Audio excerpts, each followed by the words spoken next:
Well, good morning. This is Lisa with the Dallas Chamber, and we have Katie McClintock from our team also here with our events coordinating.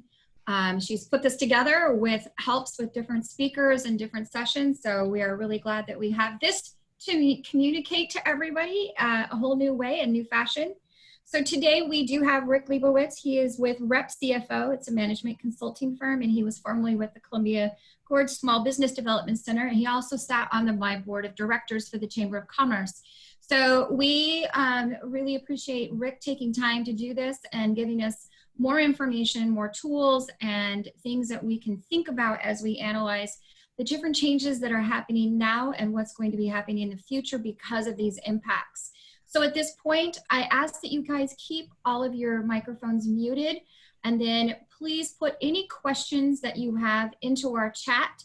We will open it up for Q&A at that time, and we will make sure that we get to our callers who are on the phone only and give them an opportunity as they can't write into the chat with questions. And then Rick will do a discussion, and we'll do our best to make sure that we're not talking over each other or all talking at the same time. So we will do that. So at this point, Rick, thank you so much, and welcome to our new way of doing business. Okay, thanks so much, Lisa and the Chamber, for putting this together. Katie and the rest of the team there. I do always give my disclaimer that dates back from my SBDC days, that this class is sponsored by the Dalles Area Chamber of Commerce, but I'm going to be sharing a ton of editorial information, and this comes from me and does not necessarily reflect the views of the Chamber of Commerce, especially when Rick gets into his usual blunt mood in discussing some items. The information we're going to be sharing today comes from best practices that I've used with my own businesses I've been part of, and then from counseling with my colleagues and some great mentors that I've had, including the Chamber of Commerce Board of Directors. We've had some very lively strategic planning conversations in the past. So, setting the container for what we're doing today, this is a planning process for the next 6 months. We're going to use some basic standards of strategic planning, best practices, but what I really want to focus on and really hope to open up the discussion about later is sharing tools to be more effective with the process. What have we done in the past that have worked best with strategic planning, and maybe share some new ideas of how you can be more strategic with what you do. It's about being active, thinking about what's happened, and I'm going to be saying this refrain often enough. This is about what you can do with the cards you've been dealt at this particular time. So many of us know about resiliency. We've faced challenges before. I like to point out, I happened to be starting a business when September 11th happened, and that created dramatic market changes. I had to deal with that. I have had to deal with my businesses being struck by lightning, windstorms, earthquake damage.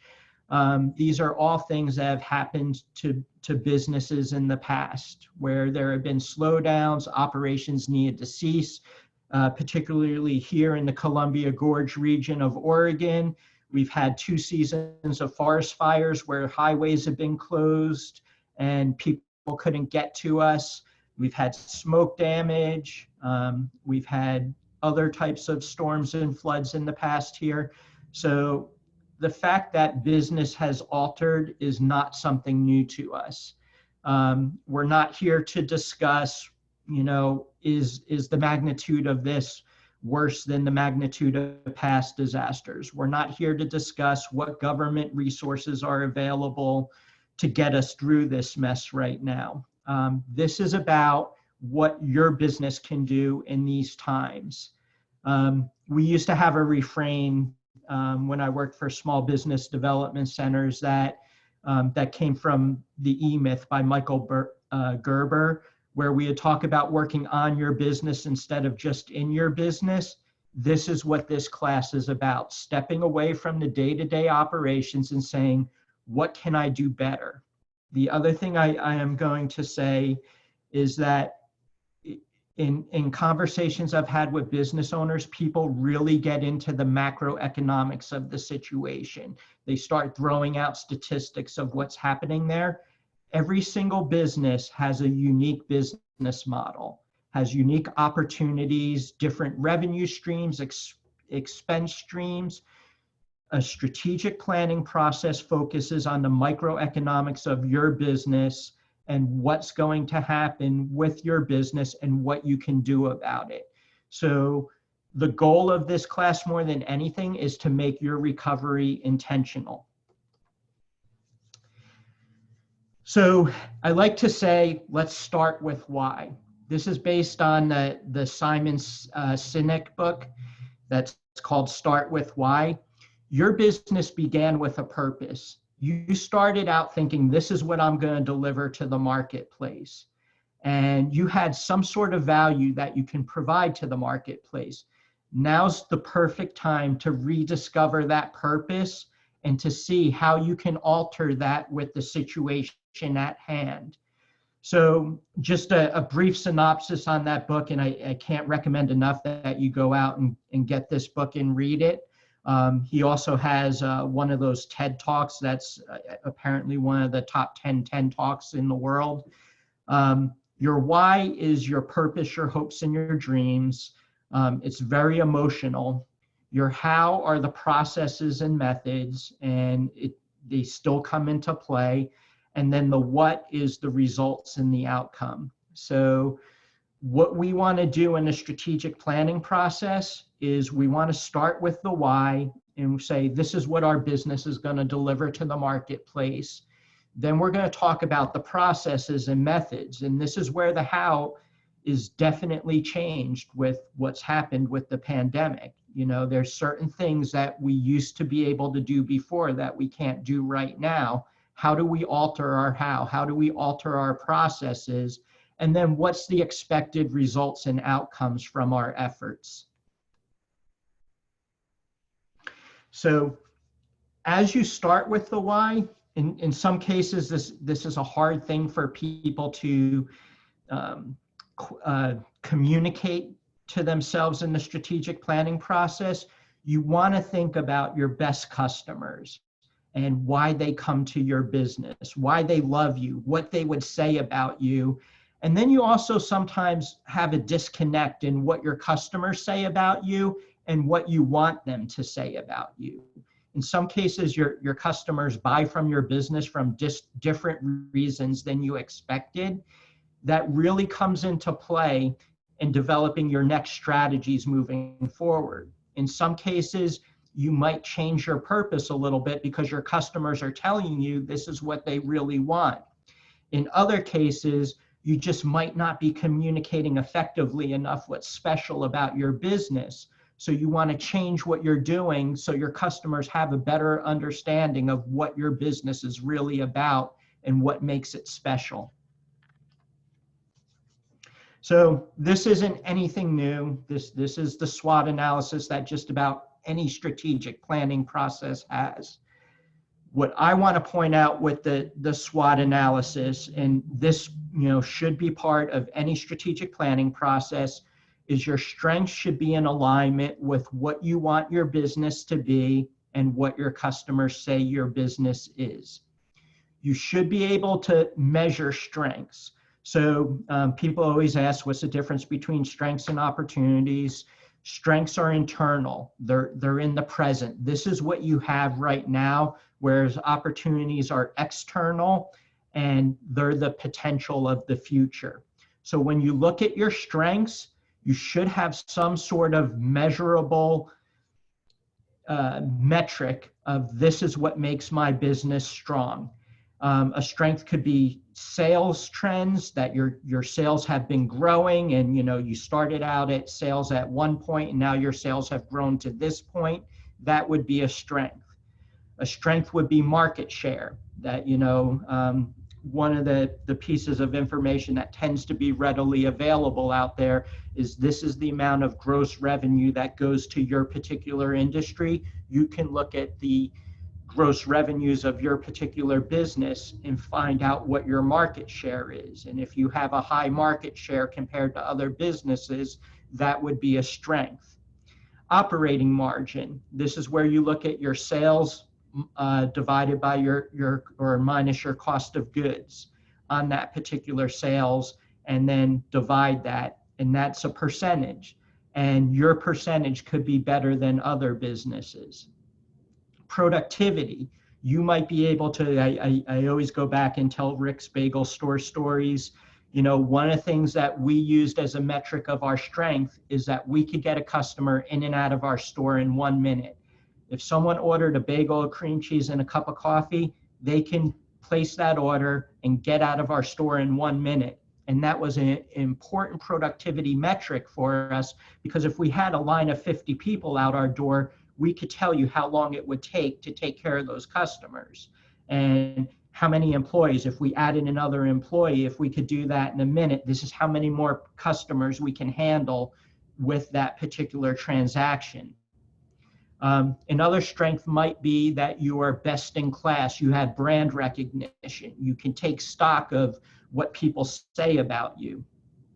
You can have strong cash position would be a strength. Access to capital, good leverage ratios on your balance sheet.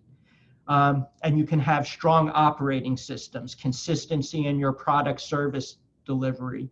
These are all things that you can quantify by saying, I have this at my business, and here's the measurable result for that. On the flip side, your weaknesses are barriers to delivering what you want to, or what your customers' expectations may have. Weaknesses can be described as, just like I said, good cash position. Poor cash position could be a weakness to your business. That could be a barrier to delivery.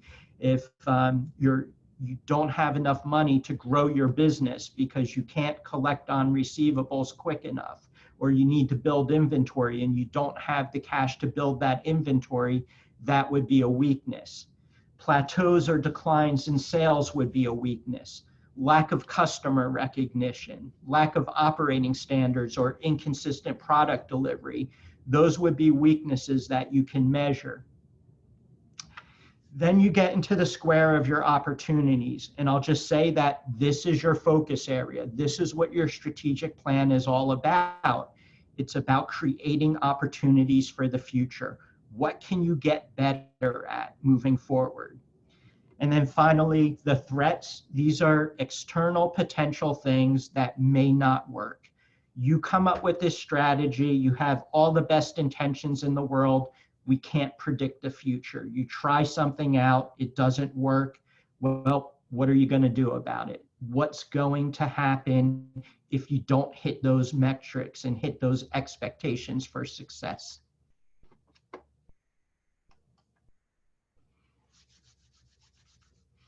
Okay, I'm going to just stop here and take a quick chat look. Or Lisa, did anybody get on a call? Is anybody on the phone that can't chat?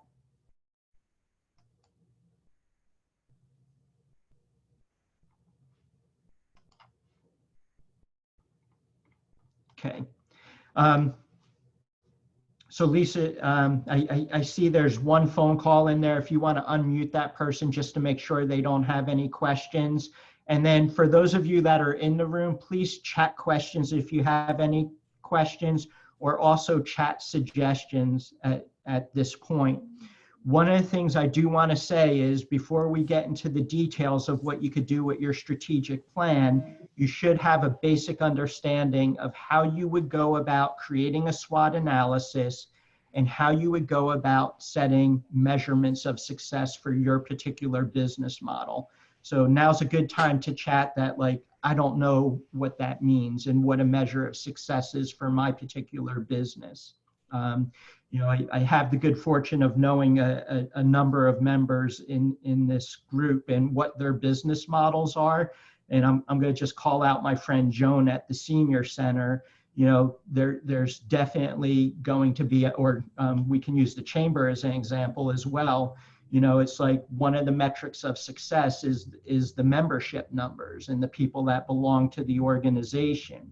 One of the strengths to that might be how involved those members are and how many members show up to board meetings or show up to events and things like this. These are all things that are measurable there. Okay. So I have unmuted our guest that's on the phone. If you would like to just take a second to introduce yourself so we know who you are, and then the rest of you can put questions into the chat zone.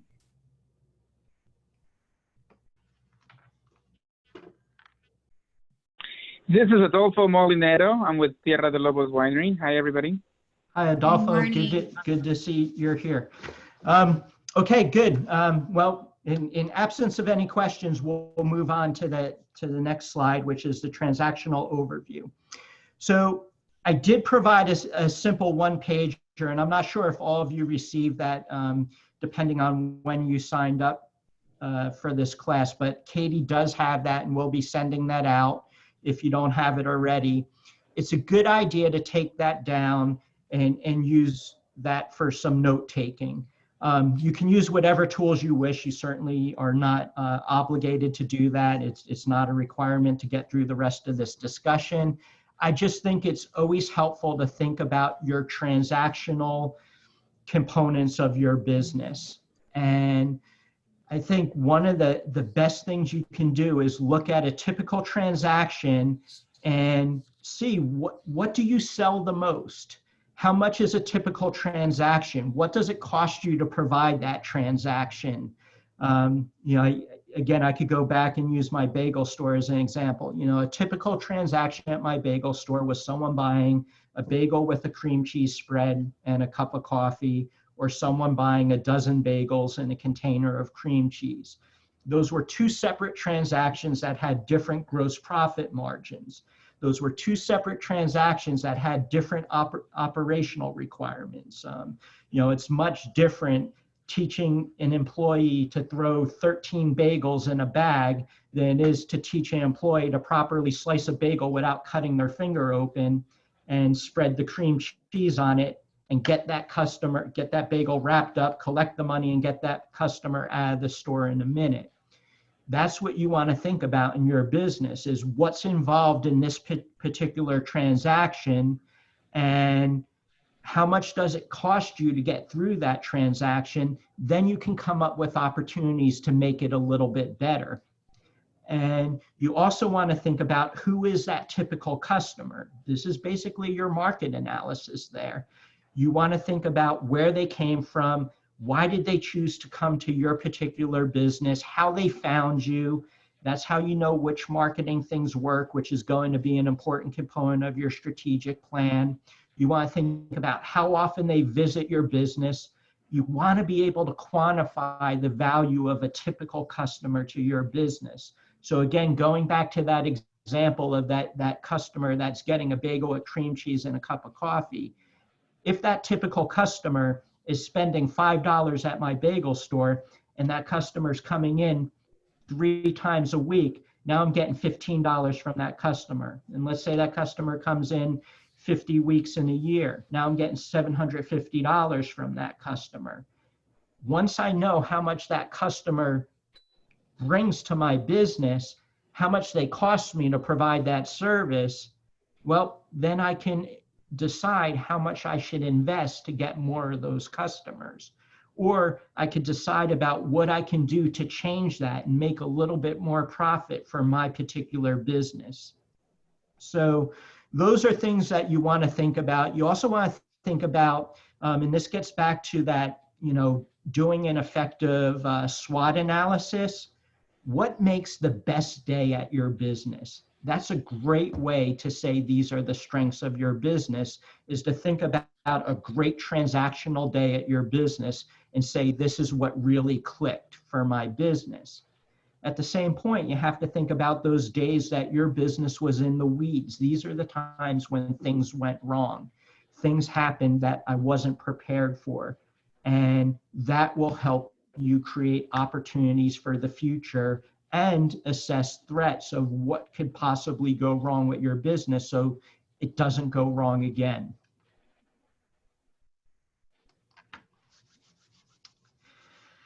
But I like to remind people that transactions help you develop strategy, but you need to have an emotional appeal to sell your product or service, and you need to provide product or service delivery enhancements when you think about strategic planning. Again, this isn't about doing what you've already done. A strategic planning process is thinking about what you can do better. So part of that process is sitting back, looking at those transactions and saying, this is how I can enhance my product or service delivery to the customers. And remember that you're implementing a plan that both your customers and your team will execute, and hopefully with inspiration. You want your customers to love your business and think you're the best thing in the world. You want your employees to show up to work with an inspiration that this is what our business does. When I show up to work every day and I put in whatever hours they work at your business, a full-time employee, if I'm spending 8 hours of my day at this place of business, this is what I do that's so special during those 8 hours a day. And part of you communicating to your team and getting your team to effectively buy into your product or service delivery and your strategic plan is giving them that emotional appeal of this is what they're contributing to your particular business. So think about a value message. And for those of you who have attended any of my SBDC classes, I think I bring this up in every single class. If you are going to do anything strategic, you need to have a value proposition. You have to think about what you do for your customers. And I can't stress this enough. Don't tell your customers what you do. Tell your customers what you do for them. There needs to be value in how you provide your products and services to your customers. And that value is emotionally developed. That means they're getting something of benefit. And that is why they take money out of their pockets and put it into the bank account of your particular business. It's a very emotional transaction. So you want to be benefit focused. You want to be remarkable. You want to have these power words of what you communicate to your customers that you can say and define with emotion, this is what you do. And you want to have that differentiation. You can't be the same. I mean, right now, there is less business being done out there. If you want people to come to you, you need to give them a reason where you're a little bit better than what else is out there for them.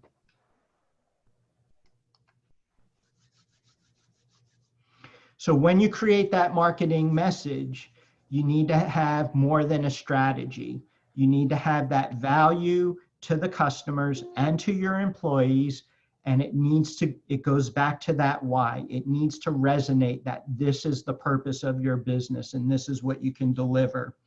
What I'm sharing a picture of is an example of what I've always thought was one of the greatest marketing campaigns of one of my clients. I had a client that had an insurance business, and they had these billboards. This client happened to be in Indiana, and they had these billboards that said, "Are you naked?" And they would talk about, are you covered with your assets? Are you covered with your car insurance? Are you covered with this? And they had these billboards all across Indiana, and it really resonated with people and made people think, hey, do I have the insurance coverage necessary out there? When you come up with your marketing message, you want to be creative, but you need to be aligned with you need to be aligned with customers' perceived needs, what they can get from you. And there needs to be no doubt about what your purpose is. And this is where a lot of businesses go wrong, is they don't effectively communicate what's special about them. They'll sit there and they'll, whether it's as a business counselor or as a consultant, I'll talk to some clients, and one-on-one with me, they'll tell me how special they are, but then I'll go and look at their advertising and I won't get that same message. And it's more important that you're powerful and emotional with your customers than you are with me as your counselor or as your consultant, because that's what gets them, again, to take money from their pockets and put it into your business's bank account. You're delivering that perceived need. And you really want to be intentional about communicating your purpose. And this is what you do for your customers.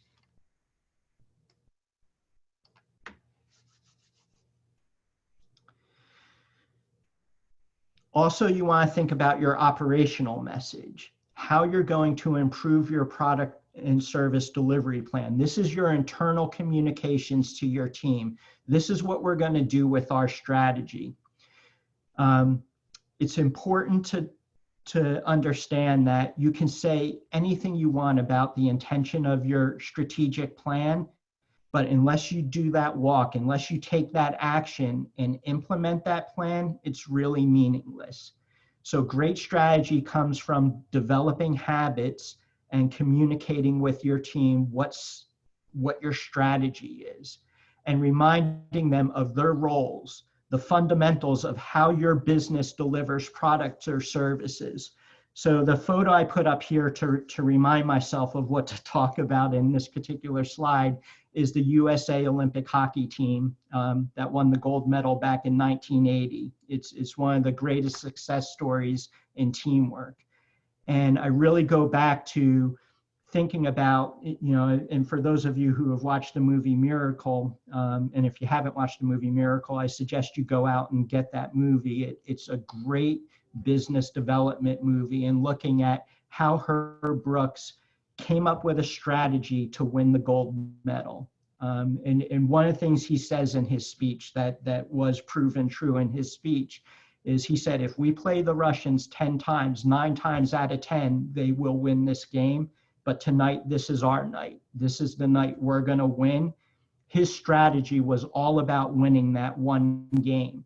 And he pulled together a series of a strategy of how he was going to change the way American hockey players played the game of hockey. He was going to change the way they trained and prepared for the game. He changed the way that he picked the team members for that. So, in any Olympic team, there's hundreds of people that try out for the team. He did not pick the 20 best players for his final roster. He picked the 20 best team members, the 20 best people that he thought would work well together. These are the same opportunities that you have with your business. And you can put together that team, you can communicate that strategy. The other thing that I love, and I'm not sure if this comes out in the movie, but I had the good fortune of meeting Herb Brooks when I was a child and going to the New York Rangers locker room when he was head coach of the New York Rangers. And he did tell me that in my conversation with him, he had the same thing for the Olympic gold medal. In his locker room, he had visual reminders of these are the workouts you need to do to prepare for the game. He used to have a saying that it's the legs that feed the wolves. So he would talk about the strength training for the legs so you wouldn't get tired at the end of the shift. So you can go a couple seconds longer than the competition out there. These are the same types of things that you can communicate to your team members about. This is how we're excellent in delivering our products and services. Having those visual reminders all around your business in areas that your team sees them, or in any communication that you have with your team, reminding them of the fundamentals of your strategic plan for your particular business.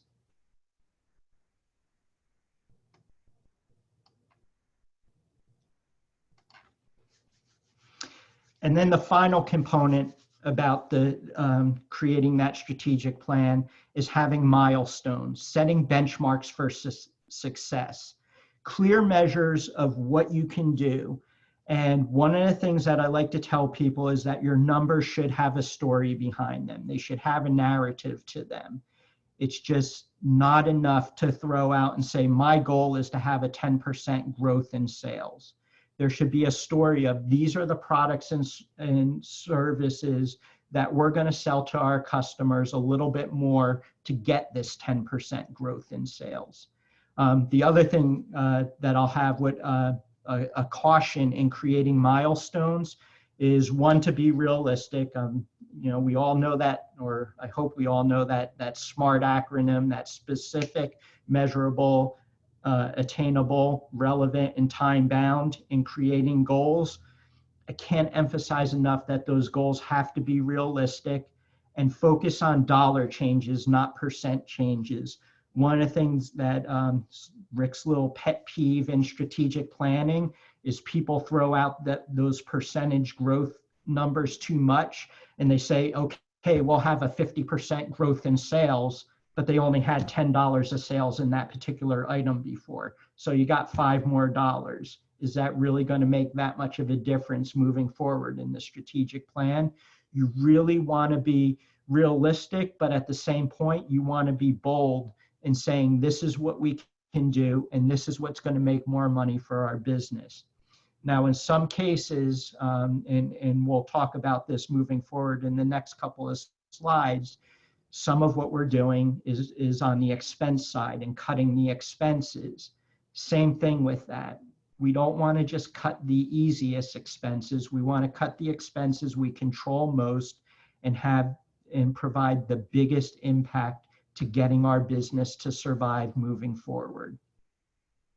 When you do that, both growing sales, creating goals, what you're going to do strategically moving forward, have that narrative of success that you feel comfortable sharing with your team, and again, communicate that often.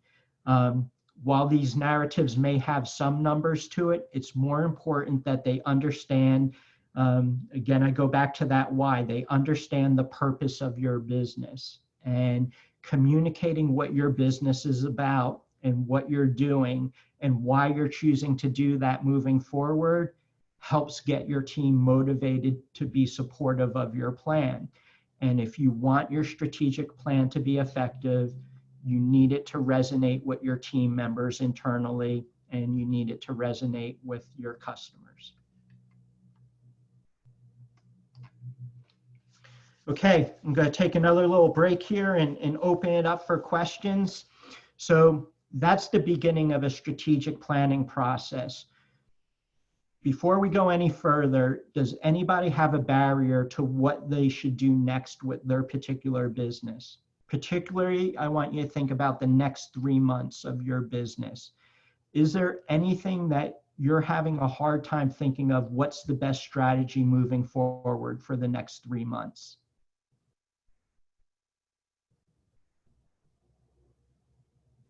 Please type in a chat or ask to be unmuted, and we'll unmute you. I'm actually going to speak up on the Chamber's behalf, Rick. Okay. We totally rely on membership dues. Correct. Perception is huge for us. Are we necessary, or are we just the Chamber Club? So as we are doing all of these things to get this information out, obviously our membership dues have halted. We can't ask, I cannot emotionally or logically ask our members who are closed to pay their dues. So we're deferring them. Mm-hmm. And so we're working with the businesses who can and who can't, but we're looking at our incomes over the next couple of months. How do we function? How do we stay relevant? How do we keep functioning at this level without the things? I do have reserves. I'm glad we planned ahead for that, but it's not going to be enough reserves to possibly get us through 3 months. I've got 2 months planned, but I am concerned. We need to be here. We need to be for our businesses and making sure they get funding and money. So those are my concerns as just even the Chamber. We are not eligible to apply for most of the stuff that is out there for our businesses. They disqualified C6s, they're working on it, but we can't even apply right now for most of the programs that have come up through the CARES package. Okay. So, again, what I'm going to say is that I want to be really careful about this, that this doesn't become a debate on how the government is handling the situation. But at the same point, I will say that there's nothing more relevant to being a member of a Chamber of Commerce right now. And again, I don't want to knock the response of anybody, but I will say decisions were made by people about how to handle things without consideration to how that was going to impact the business community, and without a clear understanding of resources that are available to the typical small business. And I'll just tip off, Lisa and I had a brief conversation before this started, and one of the business owner groups that's being hurt significantly is the sole proprietorship, where a lot of these programs do not impact them or do not provide benefit to them.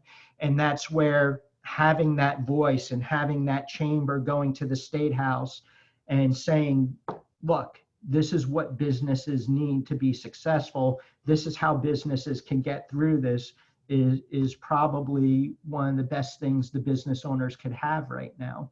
So even though you might not be able to collect revenue from the members right now, getting the revenue back 3 months from now, or hopefully 3 months from now when things are better, is going to be dictated on how you take action right now and how you do things like putting together this class right here today and some of the other amazing things you've been doing. I do want to give a shout out to you.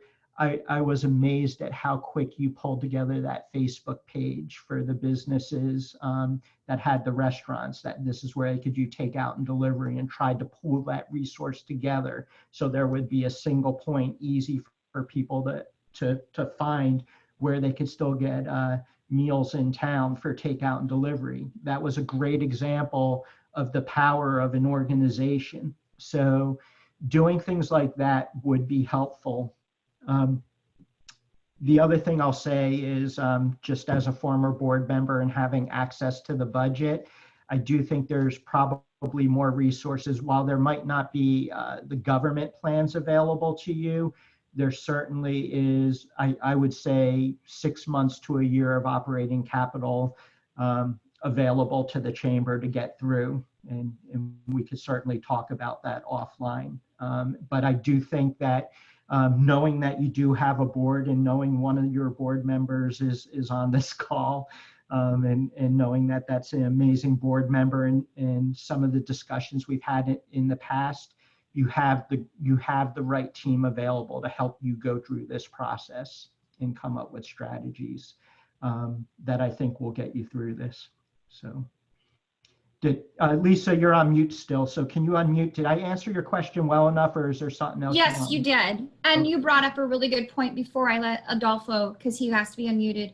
I'm just going to bring up, because you guys are all on here and you all represent different businesses and different levels. Please let me know if you end up with barriers just through this immediate process. I am talking to DC, I am talking to the state. And so we need to know those challenges. We need to know what you've been told, or the no's or the yeses. Please inform me and call me or email me, because we are in direct communication with everybody every single day right now. And you did answer my question on some strategies in there, Rick. I have Adolfo unmuted and he is on the phone. Okay. Thank you, Lisa. I do have a question, more of a comment, I think. Okay. One of the things that I find a little challenging, it's always appealing to, well, the emotional appeal. I think, especially right now, you know, with the pandemic, it seems like, you know, emotions are flourishing, but I think it's hard to, you know, I go back to one comment that you once made to me directly, Rick, is why do people come to the winery? I mean, I've heard it from many, many people, but it's, you know, it's hard for me to always fall into that. I say, you know, because I don't want to idolize myself, you know, it's like, why do people come to the winery? Because they want to see me, they want to come and see, you know, I mean, that's part of the thing. And so trying to put trying to put that out there now that I'm, that it's virtual. It's a little challenging without sounding like, I'm the best, because I've never done that, and it's not something that it's part of my, my way of being. It's just who I am, but so it's challenging to also do that. So Adolfo, you're absolutely right. It is challenging. Couple things I will say that, and this is not to knock any particular business. There are a lot of people that are caring in the community that want to help out their fellow business owners, but there's only so much resources to go around right now. So just appealing that you are open and that you need help is unfortunately, in my opinion, not the right appeal. There still has to be what's special about your business. And, there is that, in knowing your business, Adolfo, because like you said, I loved coming to you and doing tastings at your establishment with my wife. We just enjoyed your company, and there was always interesting conversation.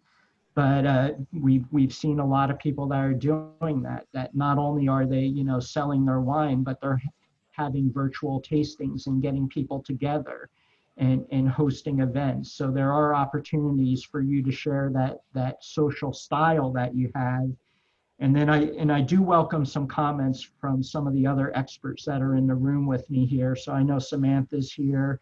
I know Angela's here. I'm just going to call out my friend Greg is on the phone. He's one of the best managers I've ever worked with in my life, and was great about communicating, how special our businesses were to customers. And one of the things that I do like to say is, when it comes to marketing, we need to put the humble pie on the shelf, and we need to really stand out and say, this is what's special with us. It's not boasting.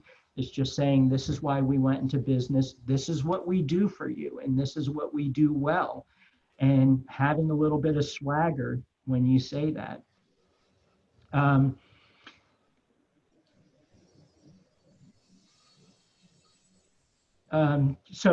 Adolfo, I'm not sure if you saw Samantha's response.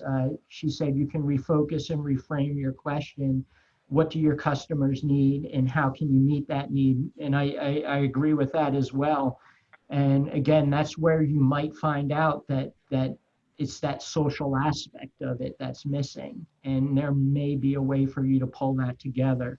I do want to address Mindy's question as well. So she wrote, as a business owner, would it be better to do a strategic plan among just the business owners, or would it be better to include the employees? So that's a great question. And my feeling on this is, you always start with and this is just my personal opinion, and Greg Hogan would remember this when I worked with the accounting firm. We had an executive retreat where we started our strategic plan, and we kind of went through this process, and we asked all those hard questions, and we threw things out on the table where there were kind of no holds barred. Well, you need to hold some things back from the employees, or you run the risk of alienating them. So my feeling is, you start with that executive team, and you say that this is what you think your business could do, kind of fine tune that message, then you get your employees involved in the process. And it's not to say that they still can't contribute ideas and contribute changes in direction, but you've thought about some of the hard things that you might not feel comfortable sharing with them. So I don't know, Mindy, if you can unmute or and let me know if we address that well enough. Great. That's great. Thank you. Okay. Any other questions before we move on?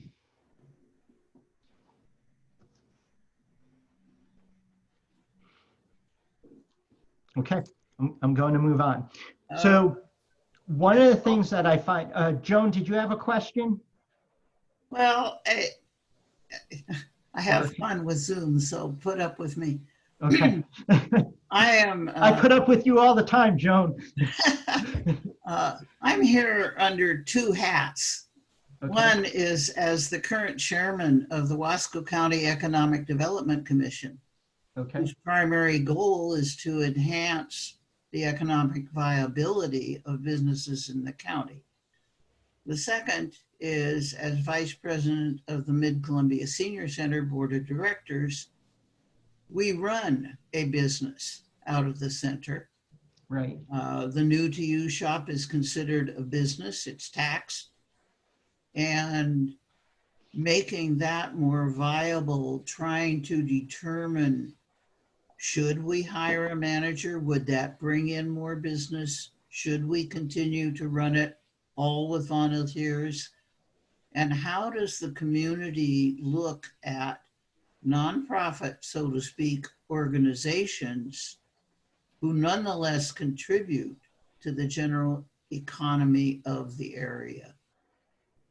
So I'm going to use Samantha's answer on that one is reframe your question and say, you know, how do you make your nonprofit, you know, seem as a more viable option at this time?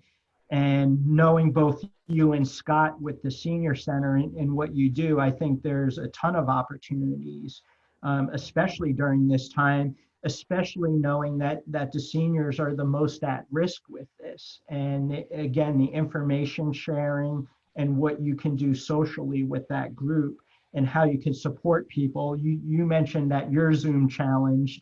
Well, there's probably a lot of other seniors that are Zoom challenged that could benefit from the support of some technical assistance at people in your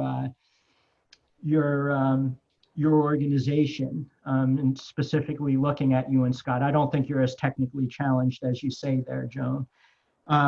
Regarding the store, and I'm really glad that you brought, you know, do we hire someone and see what we can generate at this particular time? Wow, that's a tough question. And I'll say, can you justify that investment at this time? And any strategic planning process goes into the, you know, again, it's that opportunities and threats. So you talked about an opportunity of hiring a manager. Well, what does a manager cost for 2 months? Since you do have donated clothing that's going into that store and you don't have to pay for that, and you have inventory, then the question just becomes, do you think it's a realistic expectation that you're going to be able to generate enough non-contact sales to cover the cost of that manager? That's what the strategic planning process is all about. And then I hope you're reading Mindy's little suggestion there too. Great suggestion, Mindy.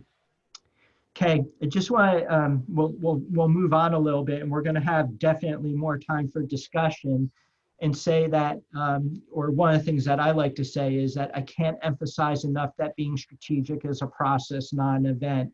So going back to Mindy's question, you know, do we hold that executive thing? Do we get the team involved? I think that the greatest way to do it is to have that executive meeting. You go ahead, you get the team involved, you do a strategic plan, and then you keep having iterations of that. And again, going back to Mindy's question, some of the iterations require an executive review where only the owners of the business are involved in how's this strategy working, because we're sharing information that we may not want the whole team to have access to.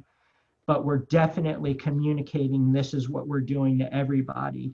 I love the flawless execution model, which is you create that plan, you hold a briefing, you get all the people that are involved, and I'm talking everybody that is going to be part of executing that plan, and you say, this is what we're going to do.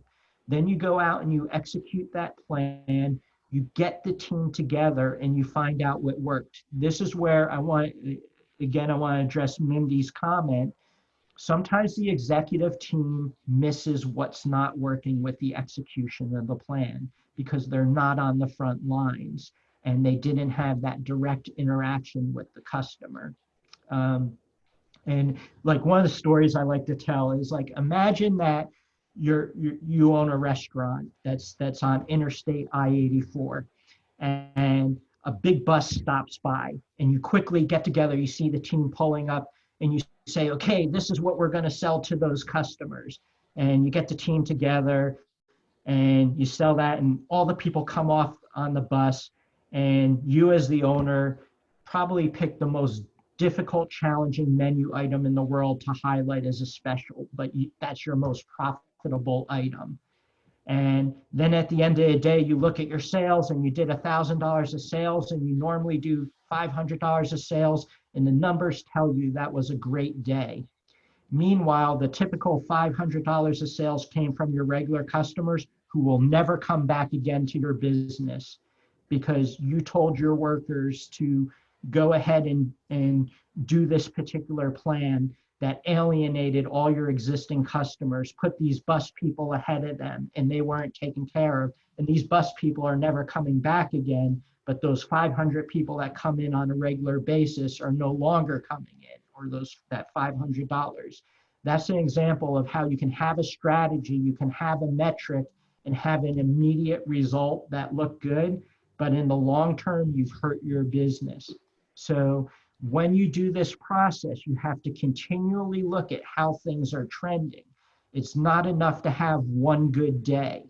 It's continual improvement where you do your plan, you execute, you communicate to your team, you execute your plan, you debrief, you find out what you can do better, and you get better every single day.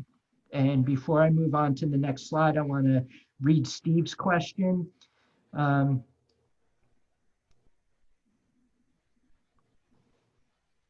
Drew costing models.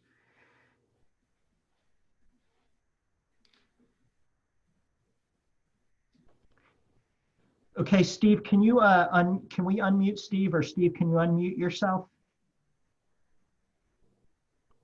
Yeah. Yeah. Okay. So Steve, I need a little bit better explanation on this question. So are you saying these changes are permanent, or are these temporary changes? Well, they just might be permanent. A lot of it is that we've just had to sharpen up our pencil, especially when it comes to the food costing. Okay. Just making sure that we're not being we're being as resourceful as we possibly can. And we've made some menu changes, and those menu changes might stick around, even though we may go back to normal operations in the next 3 months or so. Okay. My concern is with these changes, how will this be perceived by our customer coming in? Say, if we have reduced our menu, for instance, in order to meet better costing models for the product that we're providing right now. Okay, so this is definitely a strategic planning process discussion. And what I'll say is that, in any menu costing exercise, you're going to do what's called a price volume analysis. And you have to think about what you could be doing right now. I do give the disclaimer that my nephew that lives in my house happens to be one of Steve's employees. So I have a special relationship with Steve. So I just want to get that disclaimer out there. But I will say that, knowing that you have a menu that does certain things, that has certain items on the menu that requires certain amount of labor, and then when the situation changed, some of your changes may be, well, what are items we could do with a little bit less labor so we can generate more revenue, maintain our business model and our profit margin, but not have to pay as many employees is a very legitimate thing to do. And you may carry over some of those changes moving forward where you've learned, oh, this is definitely more efficient and this works better with our kitchen. But that's not to say that you're not adjusting this on an ongoing basis and looking at, in some cases, that menu may be too limited. And by limiting that menu too much, when the market becomes more competitive, you're not getting as much volume as you potentially could. So you know, there's no black or white answer to that. You know, there's a series of iterations to that. I will say, and it was funny, I asked Katie and Lisa, I was like, what, no restaurants in here? Because that, to me, that's like one of the lowest hanging fruits of areas where you can have a short-term strategy right now where, you know, it's like, you know, your volume is down. You know, you need to lay off people. There are things that I see restaurants doing that are usually sit-down restaurants where they're not making adjustments from being a sit-down restaurant to a takeout restaurant. Yeah. And again, I go back to my bagel store example. You know, the profit margin when I slice a bagel and put cream cheese on that bagel is much different than that profit margin of when I put a dozen bagels in a bag or when I put 8 ounces of 8 ounces of cream cheese into a container. There's no labor involved, or there's much less labor involved in me prepping those 8-ounce containers of cream cheese. So I don't need to mark that product up as much. And for me to stay competitive with the supermarkets that are selling Philadelphia cream cheese at $3 a container, I can't get away with selling that at $6 a container. So I might sell it at $4.50 a container, only make 50% gross margin on it, but I'm still making, you know, $2.25 on every container of cream cheese that I sell that I wouldn't have made if I didn't get someone walking out with that container and they went over to the shopping bag next to my bagel store and got their cream cheese there instead of getting it at my place. So that's where that price volume, you know, analysis comes in. All right, thank you. Is there more to that question, Steve? No, you answered it perfectly. Thank you. Okay. Okay. Boy, Mindy, just so you know, you stole a little bit of thunder from me. So let's start the discussion now about immediate strategy. So we obviously know that this quarter in your strategic plan, that there's limited revenue opportunities. I mean, we have to be realistic. People can't go out, they have stay at home. Some of your businesses, there's no way around it. You need people to come to your business to get that product or service. So, you know, or if you do take out and delivery and deliver to your customers and do it in that contactless way, which I happen to know Freebridge is doing right now, you're still limited to the amount of people you could do that with compared to what you had in the previous month. But you still want to look at what revenue opportunities do you have. And again, think about that why. What are you going to do that aligns with your purpose? And, you know, one of the things, knowing Steve's business model at Freebridge, you know, it's like he's brewing big batches of beer and people are still drinking beer. So he could still sell those large containers of beer, the growlers of beer. Well, if they're coming to pick up the growler and they don't want to get to the supermarket that night and they don't have dinner, he now has a food option as well for them. But there's something that I think, again, not enough restaurants are thinking about. And, you know, it goes back to that comment. It's like, I can go to the Fred Meyer and I can get dinner for, you know, let's just say $10 a person. And then I look at it's at a restaurant menu and it's $15 to $20 a person. Is there a $10 option that I can give someone where they're getting good food, they're getting that value, and they're feeding their family per person, and they're buying that beer that I'm manufacturing and I'm getting a profit margin on. So now I'm getting profit margins from 2 streams instead of from 1 stream. That's what the strategic thought process is about, and seeing how you can get that volume increased in these situations. And that's why you want to go through the process. And Steve, the other thing you articulated that you may not have recognized, it gets back to that SWOT analysis. And I'm sorry for the stutter there, but there is a threat when you create any strategy that it may cannibalize profitability from other opportunities, or, you know, it may, you know, in the future, people may expect that from your business, and you don't want them, this was a short-term fix. You don't want them to expect that on an ongoing situation. So how you create the strategy and how you market this and how you deliver this to your customers is going to take a thought process. So in this particular quarter, I just want to make sure that, and again, I go back to that this is a process, not an event.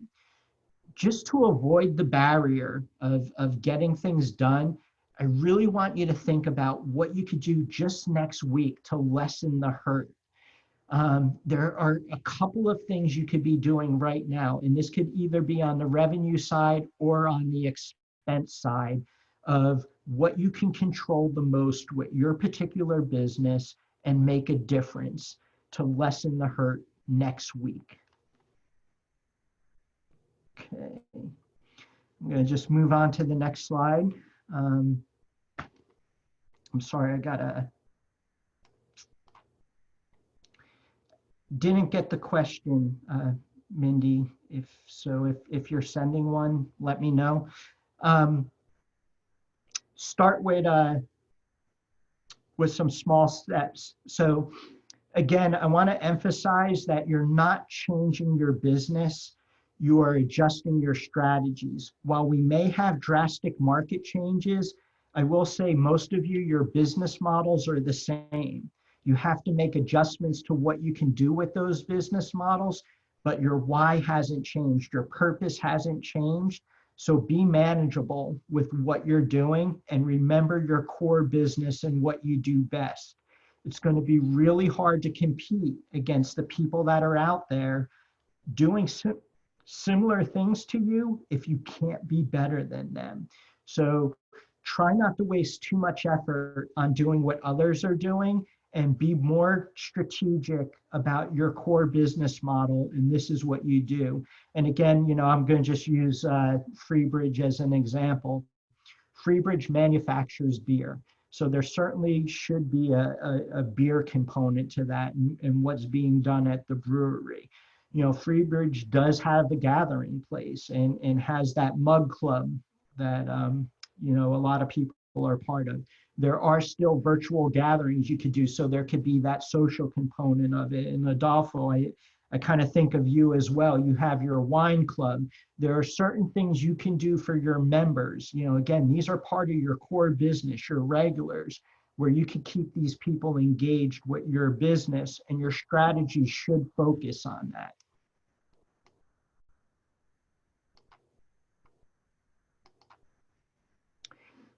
So here are some short-term catalysts of what you can do to get this process going again.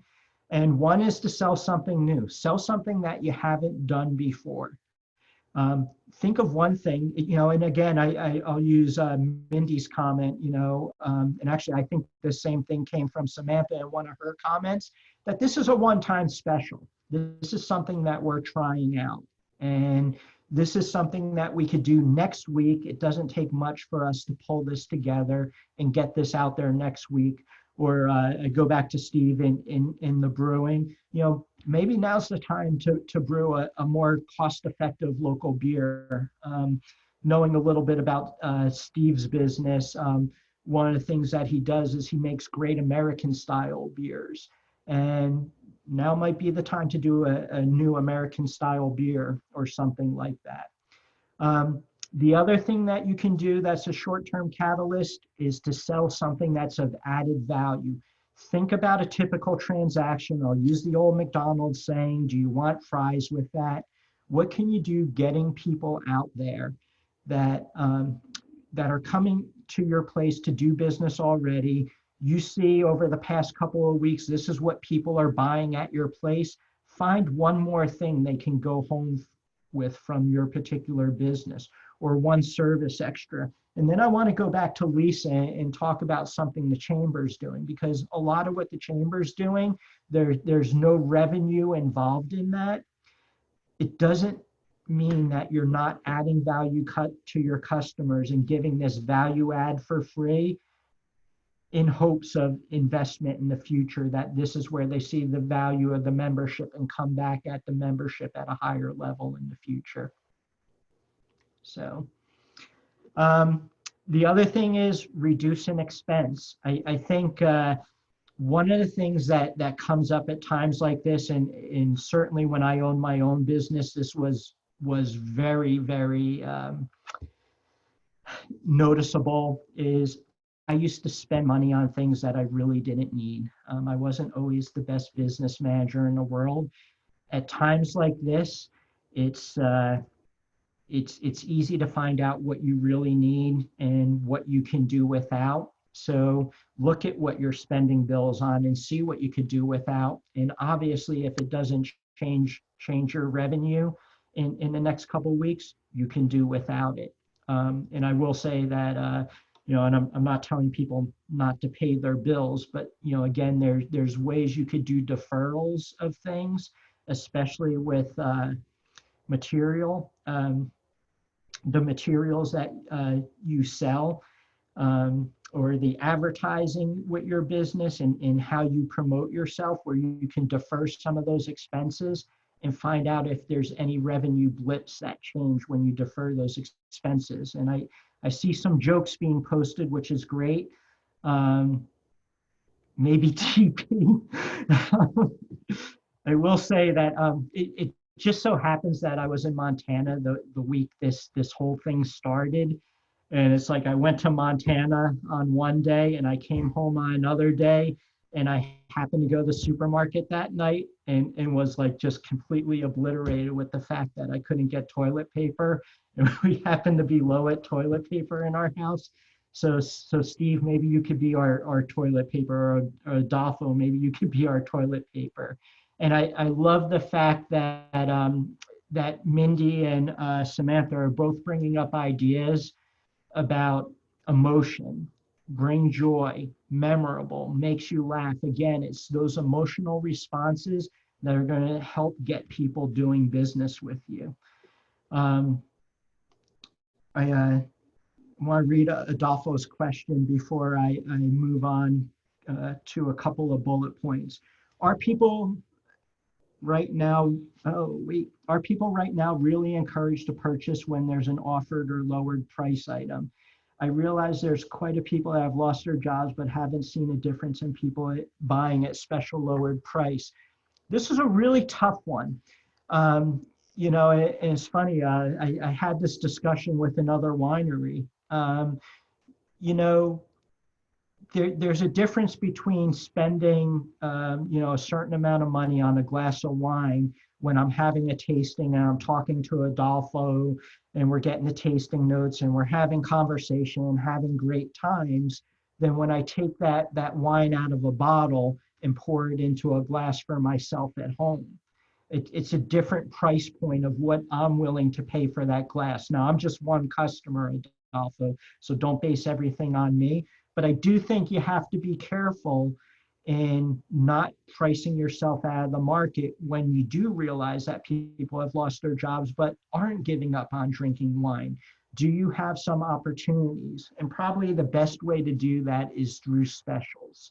And in some cases, one of the things that I think a lot of wineries are doing that I think it would be a great thing to try right now is to have more of those wine club things where people are buying, a week's supply at a time, and they're buying in bulk, or even they get that price of buying, a month's supply of wine from you, but it's kind of it's an option where they can pay it off over time and cancel at any time. There are things you could do with your membership that may increase the buying power.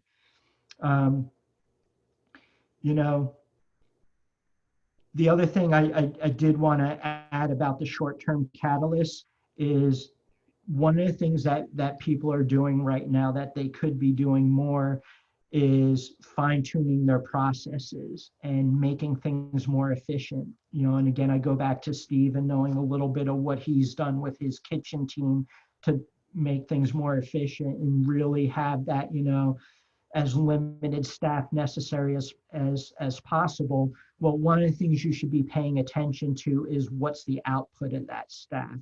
On the bad side, yeah, there's been a reduction of what's happening and what people are going out for, but some of the things that I'm seeing out there, and this is just, like what I'm seeing on Facebook, I'll see a couple places selling, okay, we sold out of this. And anytime you sell out, you've lost potential. I mean, it's great that you sold out. I'm really happy for your business, but did you only have, again, that $500 night when you could have had a $1,000 night? And maybe you could have had that $1,000 night with just $100 more to staff. Again, that's what your strategic planning should be looking at. How do we fine tune our processes? How do we fine tune our planning? Just having owned pizza restaurants and knowing that Steve sells pizza and there's probably other pizza places out there. It's like, I know I can extend my pizza dough balls to last 2 days. So am I producing a little bit more so I don't sell out on that one night?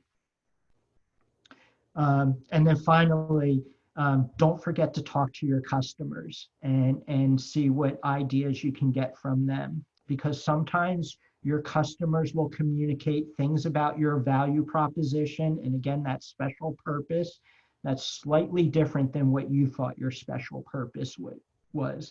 And that's where you can really resonate and come up with a strategy where there's that better alignment. And in some cases, again, it's you changing your message and fine tuning your message. So now they get a better understanding of this is what you're doing.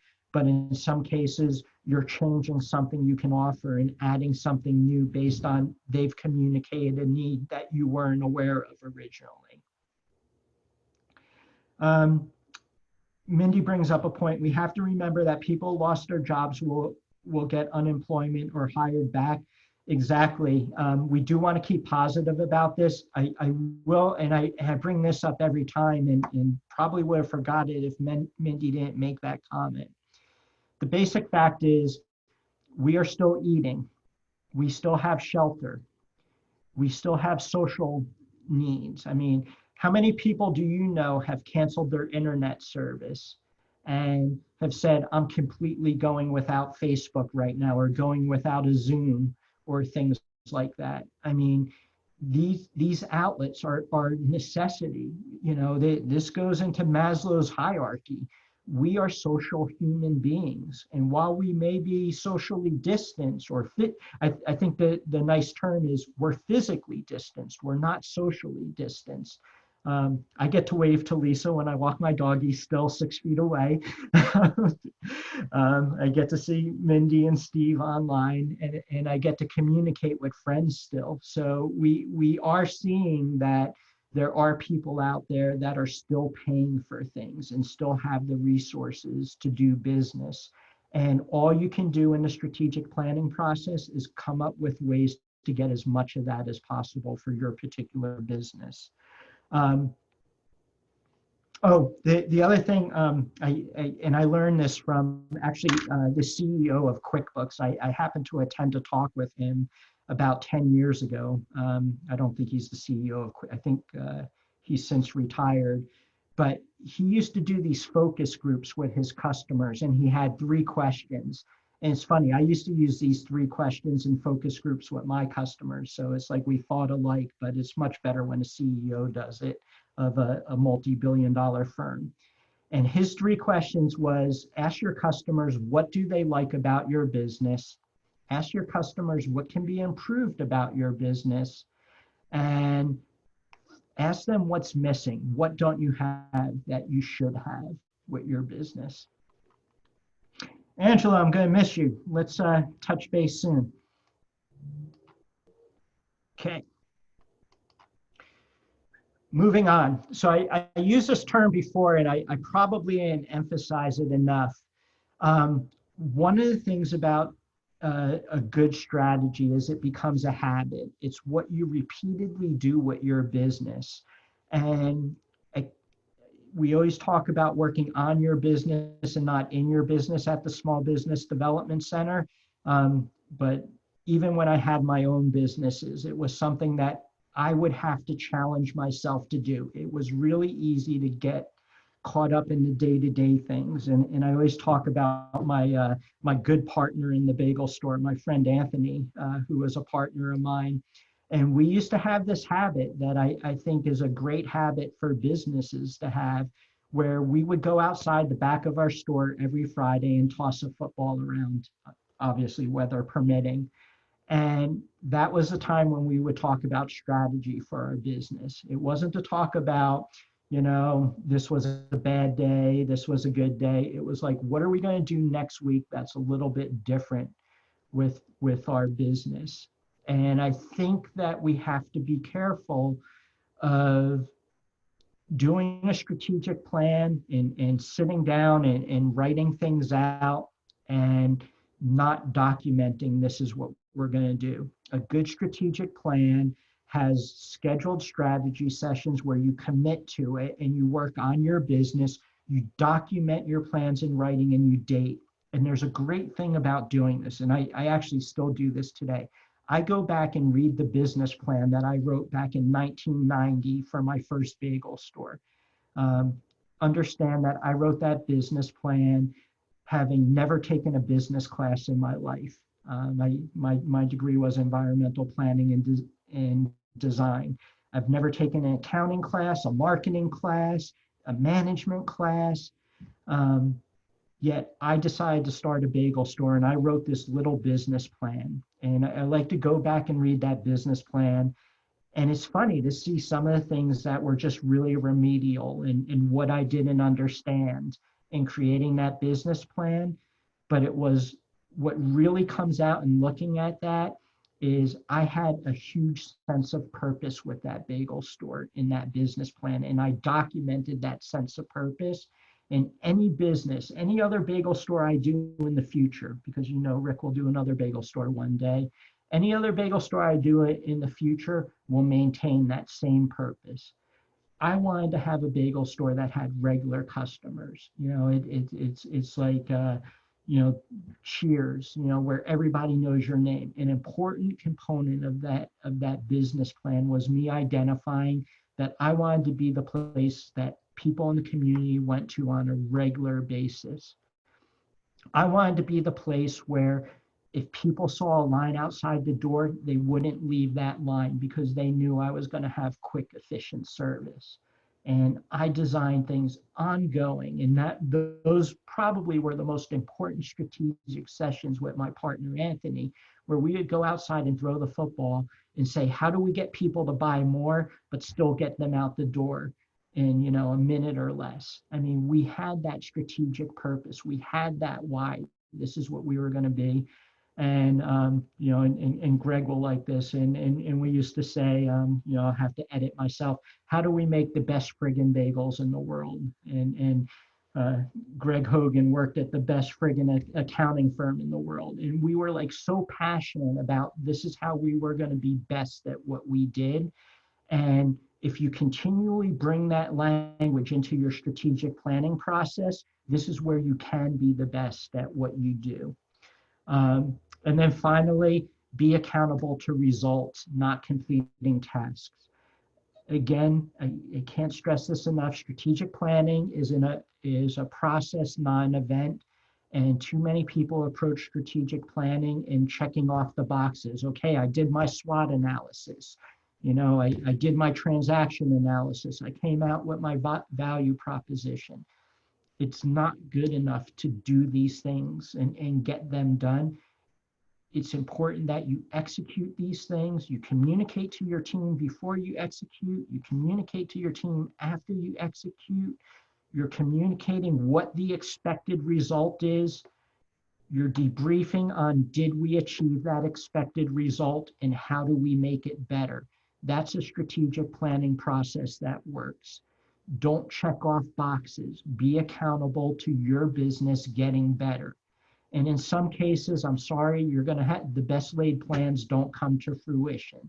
In some cases, you're going to try something, it doesn't work out as planned.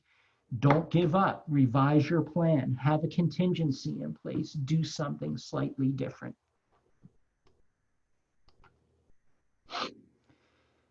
The other thing that I really want you to start thinking about, and this is why I called the class a 6-month strategic planning session, is you have to think about recovery.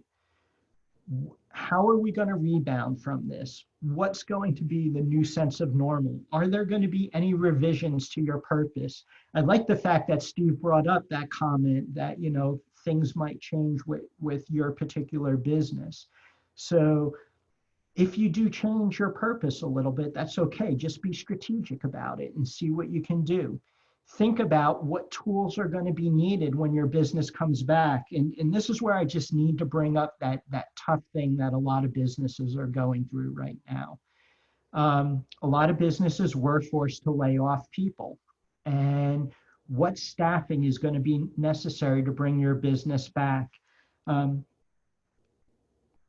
Let's think about, you know, I'm going to be a little bit bold here and say that by June 1st, they're going to take away this stay-at-home thing and people can go out to eat again. Are you going to be staffed and ready to go for that first busy Friday night after June 1st at your particular place? Are you going to have the staff to meet the potential there? And I will say that when you recover from a situation like this, where we've probably had a drain of resources, I don't think there's too many businesses out there that are doing much better before this pandemic happened than after. I mean, yeah, we could talk about the toilet paper salespeople and stuff like that. But, you know, the best way to rebound from this is to have the best growth, and you need to be prepared to hit that growth, and you're not going to be able to do that if your team's at bare bones. So it might be worth investing in that. And then I can't emphasize enough standard operating procedures and having systems in place. And when I say standard operating procedures, I also mean contingencies. And so, for example, you know, let's just say you are a restaurant and you're a Friday, you know, it's a Friday night and twice as many people came into your restaurant as what you normally do on a Friday night. How do you maximize sales in that? Well, in a restaurant, it's all about table turns. So how do you efficiently get those orders, get your servers in the contingency where these people are showing up, where you have this wait system, you can get the people having only a 15-minute wait instead of an hour and a half wait. You have the people turning the tables where they're taking the orders efficiently, the cooks are getting the food out efficiently, they're cleaning the table and resetting them efficiently, and you're maximizing the sales. These are things you can be thinking about today, and now's the perfect time to be doing that. And then finally, what's your message to get people back to your business? The other thing I caution you on, and I don't want to be, you know, a futurist, but in any SWOT analysis, you do have to think about differences in the marketplace moving forward. And I think a couple of the items that were already brought up is that, you know, there are going to be people that, and I didn't put it on this slide, but there are going to be more people out of work. I don't think we're going to go from, I think the comment today is we went over 10% unemployment already. I don't know where the rest of the country's at, but in Oregon, we were just around 4%, correct, Lisa?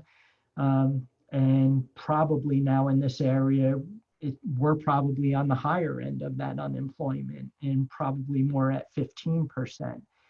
I don't think that's going to change overnight, and we need to be prepared for that. So some people are going to give up on things that they spend money for. The values, I do think that, and I did use the term social distance here, but I do think physical distance is going to take a while to rebound from. I think about September 11th and what's changed since then. And, you know, I'm not that old and not that senile that I can't remember what it was like to go to an airport pre-September 11th and what it's like to go to an airport today. And I think a little bit is going to be the same with being in large groups of people and what capacities are going to be in places of businesses that do have larger social gatherings, and how can you be strategic with that? I do think people are going to do more stay-at-home commerce. But I do think one of the things that's happening is a lot of people are finding, and this is a huge opportunity in my opinion, are finding that stay-at-home commerce with a local business is much better than stay-at-home commerce with some of the big boys out there in the marketplace. There's that customer service aspect that can be done with local business stay-at-home commerce that I don't think was ever capitalized on enough. And I think there's opportunities there. And then the final one is supply chain repair. And Steve, I don't know if you've had this issue, but I remember having this issue at my bagel stores with some other disasters where we just couldn't get the raw materials we need. And I remember getting a 50-pound bag. We were rationed on 50-pound bags of high gluten flour, which limited our capacity with our bagel sales, especially in our wholesale markets. So it's going to take a while for those supply chains to repair with some businesses. And I think something that's going to be a rude awakening, back with some of the other issues and economic disasters we've had in the past, even with September 11th, when trade got changed dramatically, we didn't have the trade deficit that we have with China today. And there's a lot more things being made in China that there's not going to be inventories of those products or services for some time. So we may see some supply chain disruptions and some products not getting out to the marketplace quick enough.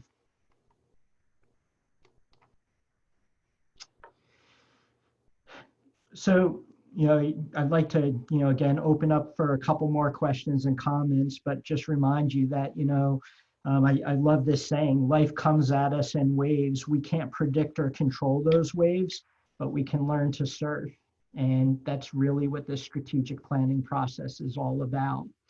I mean, sometimes we're going to be in the lull and we need to stay afloat and then figure out how do we get back and catch that next good wave.